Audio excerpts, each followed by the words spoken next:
आपको क्या लगता है कि आज के समय में जिस फुहड़ता के साथ, जिस कामुकता के साथ, जिस अश्लीलता के साथ, जिस फुहड़पन के साथ अपनी मानसिक स्थिति को हम लोग बनाए हुए हैं, ये मानसिक स्थिति हम लोगों के व्यक्तित्व को बेहतर कर देगी, कैरियर को सफल कर देगी।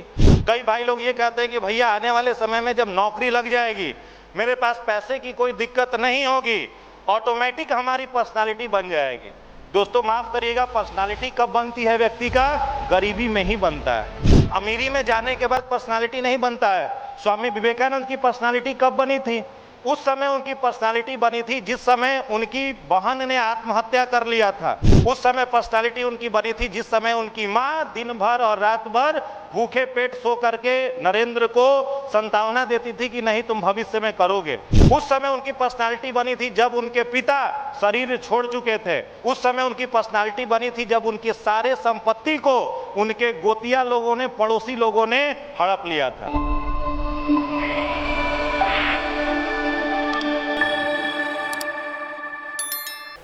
दोस्तों अभी आप सुन रहे थे कि जीवन में जब संघर्ष आता है तो उसको किस तरीके से हैंडल किया जाए। युवा प्रकोष्ठ इसी की ट्रेनिंग देता है। युवा प्रकोष्ठ के नियमित सदस्य वही हो सकते हैं जिनके अंदर साहस होता है, जो कमज़ोर होते नहीं हैं और बाहर के लोगों से उनका जो चाल चलन है, उनका रहन सहन है, वो थोड़ा अलग दिखना चाहिए। उनकी पर्सनालिटी जो है, उनका व्यक्तित्व जो है वो बाकियों से थोड़ा अलग दिखना चाहिए। आप अगर दूसरों से अलग नहीं होते हो, भेड़ की तरह ही चल रहे हो जैसे कि सारे लोग चल रहे हैं, तो फिर मज़ा आएगा नहीं। उस झुंड से थोड़ा सा बाहर निकल करके आपके पर्सनालिटी में अगर ग्रूमिंग आ जाता है, आपकी पर्सनालिटी में अगर कुछ बेहतर चीज़ शामिल हो जाता है, फिर ही आपको युवा कहा जा सकता है। नहीं तो बाकी लोग जैसे सोसाइटी में रह रहे हैं, समाज में रह रहे हैं, अगर वैसे ही हम लोग भी दिखाई दें तो खास कोई अंतर आता नहीं है। कम समय में किस तरीके से सफल हुआ जाए, आवश्यक नहीं है कि आज के समय में तो पटना में बहुत सारे स्टूडेंट आपको ऐसे भी मिल जाएंगे 25 साल 30 साल, जब बैंकिंग एसएससी से उम्र खत्म हो गया, सिविल सर्विसेज से उम्र खत्म हो गया तो असिस्टेंट प्रोफेसर की तैयारी में लग गए। आए थे बैंकिंग की तैयारी करने और जर्नी कहाँ तक पहुँचा? असिस्टेंट प्रोफेसर तक। यानी 40 साल तक अब वो क्या करेंगे? तैयारी, प्रिपरेशन करेंगे, घर से पैसा ले करके आज भी अपने पेरेंट्स पर डिपेंड होकर के काम करेंगे। तो माफ़ करिएगा दोस्तों, जब असफलता लंबे समय तक व्यक्ति के साथ बनी हुई रहती है तो कहीं ना कहीं उसके व्यक्तित्व को वो खोखला करती है, उसके व्यक्तित्व को वो बर्बाद करती है। और वर्तमान समय में अधिकांश जो आबादी है, अधिकांश यंगस्टर्स की जो आबादी है वो इसी डायरेक्शन में उलझी हुई है। ज़्यादातर लोग जो आज के समय में, कई सारे विद्यार्थी मिलते हैं और कहते हैं कि सर हम सफल इसलिए नहीं हो पा रहे हैं क्योंकि चैलेंज बहुत ज़्यादा है, बहुत सारे लोग कंपटीशन में, बहुत सारे लोग फॉर्म फिलअप कर रहे हैं। हम उनसे कहते हैं कि आज के समय में नौकरी प्राप्त करना पहले के समय की अपेक्षा अधिक आसान है। आप कहोगे कि सर अतिशयोक्ति में आप ये बात कह रहे हैं। ये बात हम कोई अतिशयोक्ति में नहीं कह रहे। इसका प्रमाण ये है कि आज के समय में 90% से ज़्यादा जो यूथ है वो अलग अलग जगह पर डाइवर्टेड है। उसका जो मानसिक स्थिति है कई अलग अलग जगहों पर, ऐसे जगह पर वो उलझा हुआ है जहाँ पर उसे नहीं रहना चाहिए था।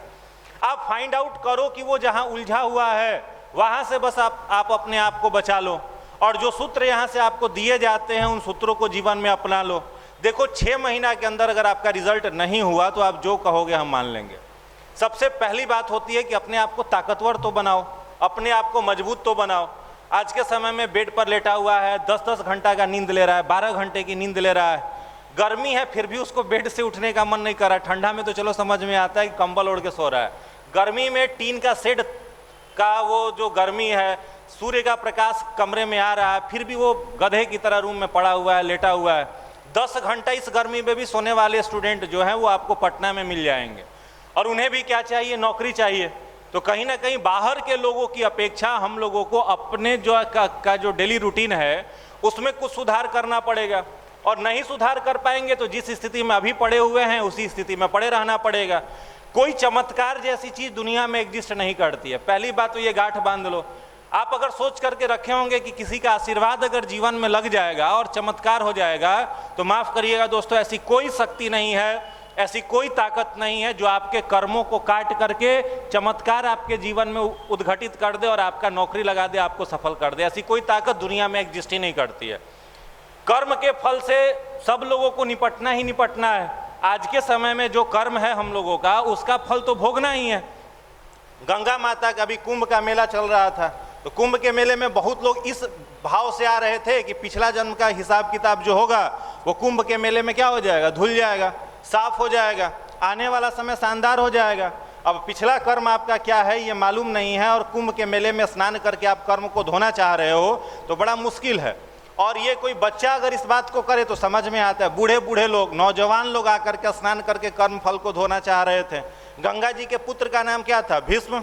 गंगा पुत्र में किसे कहा जाता है? भीष्म पितामह को कहा जाता है। एक छोटा सा अपराध 108 जन्म पहले हुआ था, छोटा सा अपराध। रथ से जा रहे थे भीष्म पितामह, सामने देखे कि रथ के सामने एक सांप लेटा हुआ है। उनको लगा कि सांप रथ के नीचे आ जाएगा तो मर जाएगा। रथ से उतरे और सांप को उठाया, उठा करके पीछे फेंक दिए। सांप जहां पर गिरा था वहां कांटे थे, कांटे सांप के शरीर में चुभ गए। 18 दिनों तक वो जो सांप था वो दर्द में कराहते रहा और 18 दिनों बाद उसकी मृत्यु हुई। उसका हिसाब किताब 108 जन्म बाद भीष्म पितामह को महाभारत के समय चुकाना पड़ा। अर्जुन के बाणों की सैया पर लेट करके 18 दिनों तक उन्हें कष्ट झेलना पड़ा, उसके बाद उनकी मृत्यु होती है। आप कहोगे कि सर उनको इच्छा मृत्यु का वरदान प्राप्त था, सुना है आपने महाभारत में? क्या वरदान था? इच्छा मृत्यु।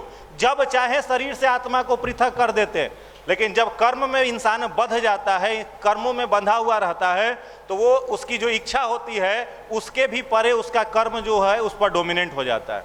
आपको क्या लगता है कि आज के समय में जिस फुहड़ता के साथ, जिस कामुकता के साथ, जिस अश्लीलता के साथ, जिस फुहड़पन के साथ अपनी मानसिक स्थिति को हम लोग बनाए हुए हैं, ये मानसिक स्थिति हम लोगों के व्यक्तित्व को बेहतर कर देगी, कैरियर को सफल कर देगी?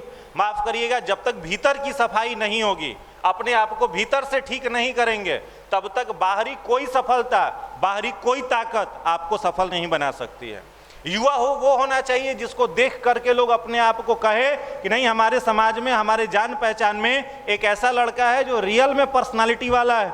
आपके साथ खड़ा होने के बाद लोग अपने आप को प्राउड फील करें। आपकी पर्सनालिटी वो होनी चाहिए कि लोग आपके साथ अगर जुड़े, आपके साथ खड़े हों तो उनको लगे कि नहीं, हम किसी के साथ हैं, किसी के साथ खड़े हैं।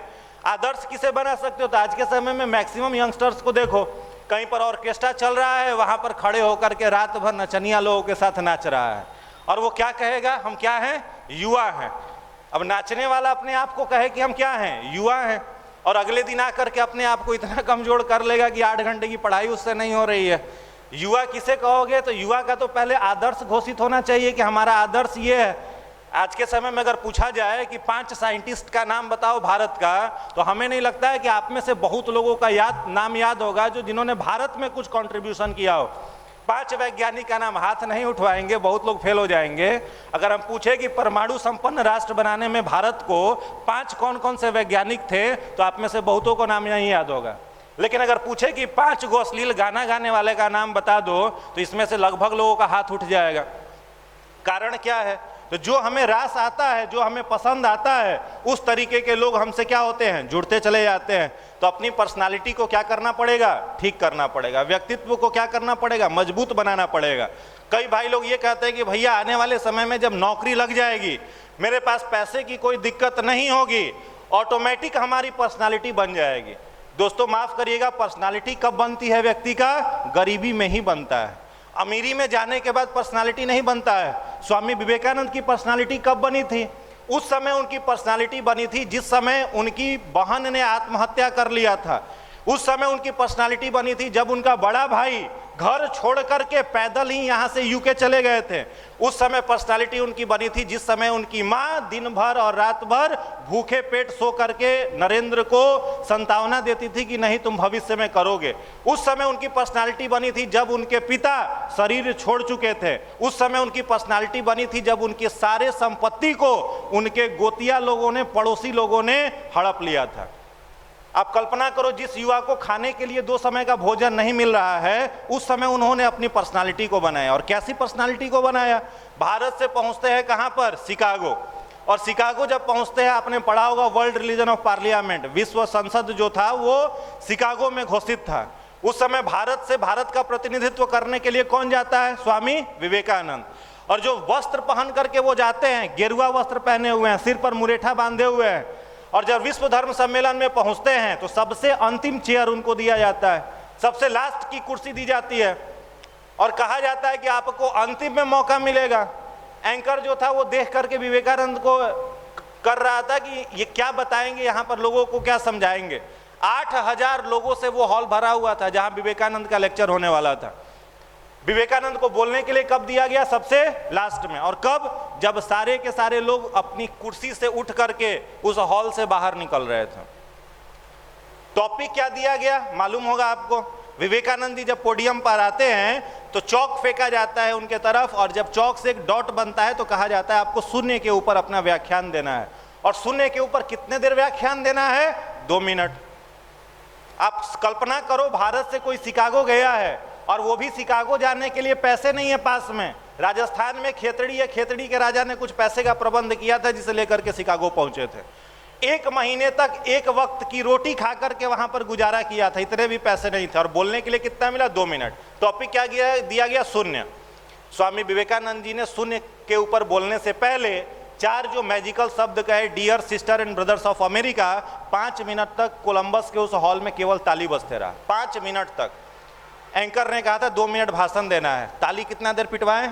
5 मिनट। उसके बाद चुपचाप पोडियम से उतर करके कुर्सी पर बैठ गए। जितने सारे ऑडियंस थे सब लोग कहे कि आपसे पहले जो पका रहा था उसको आधे घंटे टाइम दिए, और जो कुछ काम का बात बोल रहा है उसको 2 मिनट में उतार दिया। ऑडियंस के विशेष आग्रह पर उनका समय बढ़ा करके किया गया 1 घंटा। और 1 घंटा तक स्वामी विवेकानंद ने किस पर व्याख्यान दिया? शून्य पर, जीरो पर। और जब व्याख्यान पूरा होता है तो वही एंकर आता है और आकर के कहता है, स्वामी जी आप जीरो के ऊपर और कितनी देर बोल सकते थे? आप जीरो के ऊपर और कितनी देर बोल सकते थे? विवेकानंद ने कहा कि मेरे धमनियों में जब तक रक्त बह रहा है तब तक जीरो के ऊपर बोल सकते हैं, इतना नॉलेज मेरे पास है। इसको क्या कहते हैं? युवा कहते हैं। इसको पर्सनालिटी कहते हैं। दोस्तों, पर्सनालिटी व्यक्ति का जो होता है वो कमजोर समय में ही उभरता है। अच्छा समय आने पर तो सब लोग अच्छा दिखता है, कमजोर समय में जो अपने आप को स्थिर कर ले, रियल युवा वही है। Personality doctor APJ Abdul Kalam का कब उभरा? द्वितीय विश्व युद्ध चल रहा था, उस समय उनके घर के ऊपर से फाइटर प्लेन गुजरा करते थे। उस समय उन्होंने सोचा कि मुझे क्या बनना है? विंग कमांडेंट बनना है। विंग कमांडेंट बनने के लिए क्वालिफिकेशन क्या चाहिए? एरोनॉटिक्स से इंजीनियरिंग करना पड़ेगा।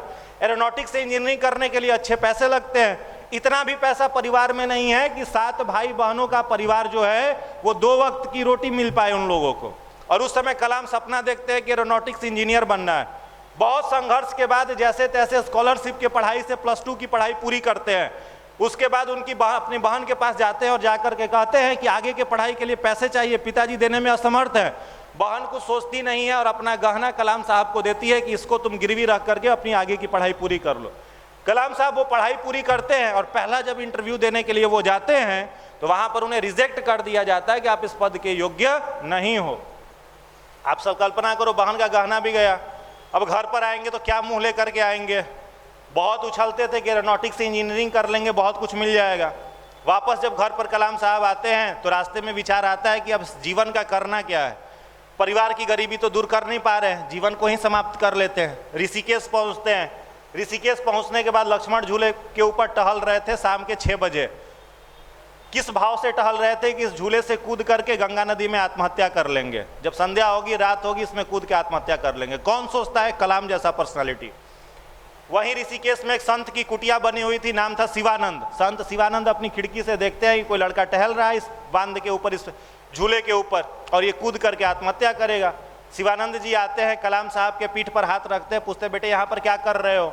कलाम साहब फूट फूट करके कई मिनट तक रोते रहते हैं और लास्ट में वो शिवानंद जी को अपने मन की व्यथा बताते हैं। शिवानंद जी कहते हैं बेटे परेशान मत हो, नियत समय आने पर नियति तुम्हारी झोली में वह डाल देगी जिसके तुम काबिल हो। कलाम साहब के जीवन का टर्निंग पॉइंट क्या था? नियत समय आने पर नियति तुम्हारी झोली में वह डाल देगी जिसके तुम क्या हो? काबिल हो। तुमने एरोनॉटिक्स की पढ़ाई ठीक से की है? कलाम साहब ने कहा हाँ किया है। तुमने आगे के पढ़ाई के लिए, आगे के फ्यूचर के लिए बढ़िया प्लानिंग किया है? कलाम साहब बोलते हैं किया है। तो परेशान मत हो, जाओ घर पर, चुनौतियों का सामना करो, तुम्हें सफलता मिलेगी। और सफलता कैसे मिलती है? ड्रीम था एरोनॉटिक्स में इंजीनियर बन करके फाइटर प्लेन उड़ाने का, विंग कमांडेंट बनने का, और नियति उन्हें क्या देती है? जल सेना, थल सेना, वायु सेना, तीनों का अध्यक्ष राष्ट्रपति बनाती है। बनाता है कि नहीं बनाता है? जाना चाहिए था विंग कमांडेंट में, और तीनों सेना का सेनापति बनते हैं प्रेसिडेंट ऑफ इंडिया। और क्या बनते हैं? भारत में 5 अग्नि मिसाइल दिया, अग्नि 1 से लेकर के 5 तक का सीरीज। आज भी चीन जिस मिसाइल से भय खाता है, अग्नि 5 भारत के पास है। नाग बनाया, तेजस बनाया, पृथ्वी बनाया। ये सब मिसाइल किसने दिया भारत को? डॉक्टर कलाम ने दिया। किस नाम से जाने जाते हैं? मिसाइल मैन के नाम से जाने जाते हैं। दोस्तों, जिसका सपना लंबा है, जिसका थॉट लंबा है, जिसने सोच लिया जीवन में हासिल क्या करना है, वो इंसान 2 मिनट भी फुहड़ता में टिकेगा नहीं, गंदगी में टिकेगा नहीं। उसके सामने बैठ करके अगर कचड़े दोस्त उससे कुछ बात भी करेंगे, 2 मिनट में उस दोस्तों के साथ अपनी दोस्ती को वो खत्म कर देगा। इस तरीके की पर्सनालिटी बनेगी कब? जब आप खुद के साथ जुड़ोगे। गायत्री मंत्र को परम पूज्य गुरुदेव कहा करते थे, बेटे गायत्री मंत्र डायनामाइट है। गायत्री मंत्र को कहते थे डायनामाइट है। जैसे बड़े बड़े जगहों पर जब विस्फोट करना होता है तो नीचे डायनामाइट लगाओ, उसको तोड़ देता है। अगर गायत्री मंत्र की साधना को दोस्तों जीवन में अपना लिया तो ये गायत्री मंत्र रूपी डायनामाइट आपके जीवन के सारे कचड़ों को समाप्त करने की ताकत रखता है। और गायत्री मंत्र प्रमाणित भी है, वेदों ने इसे हजारों वर्षों से प्रमाणित किया। ऋग्वेद से यह मंत्र निकल करके आता है और यजुर्वेद में इस मंत्र की व्याख्या मिलती है। यजुर्वेद गायत्री मंत्र के बारे में क्या कहता है? अस्तुता मया वरदा वेद माता प्रचोदयंताम पावमानी द्विजानाम आयु प्राणम प्रजाम पशुम कीर्तिम द्रविड़म ब्रह्मवर्चसम मह्यम दत्वा ब्रजत ब्रह्मलोकम। यानी गायत्री मंत्र, अब आप कहोगे कि सर वेदों पर हमें भरोसा नहीं है। बहुत सारे तार्किक जो बुद्धि के लोग होते हैं वो कहेंगे सर वेद तो हमारे सामने लिखा ही नहीं गया है, कैसे हम मान ले वेद को कि वेद की लिखी हुई बातें सही है। तो विज्ञान ने 2019 में गायत्री मंत्र को प्रमाणित किया। एम्स दिल्ली और IIT हैदराबाद ने कहा कि एक लौता ऐसा मंत्र है जिसके एक बार पूर्ण उच्चारण से, सही उच्चारण से 1,10,000 हर्ट्ज का वाइब्रेशन आपके ब्रेन के अंदर जनरेट होता है। कोई व्यक्ति कितना भी डिप्रेशन में हो, कितना भी तनाव में हो, उसे सिर्फ 20 मिनट, 1 महीना गायत्री मंत्र करा दो, अगर वो डिप्रेशन से बाहर ना निकल गया तो आप जो कहोगे मान लेंगे। 2 प्रमुख हार्मोन ऐसे होते हैं जो किसी भी व्यक्ति को डिप्रेशन में रखते हैं, सेरोटोनिन और डोपामाइन। वो दोनों के दोनों हार्मोन सबसे ज्यादा सेक्रीट होते हैं गायत्री मंत्र के उच्चारण से, गायत्री मंत्र के ध्यान से।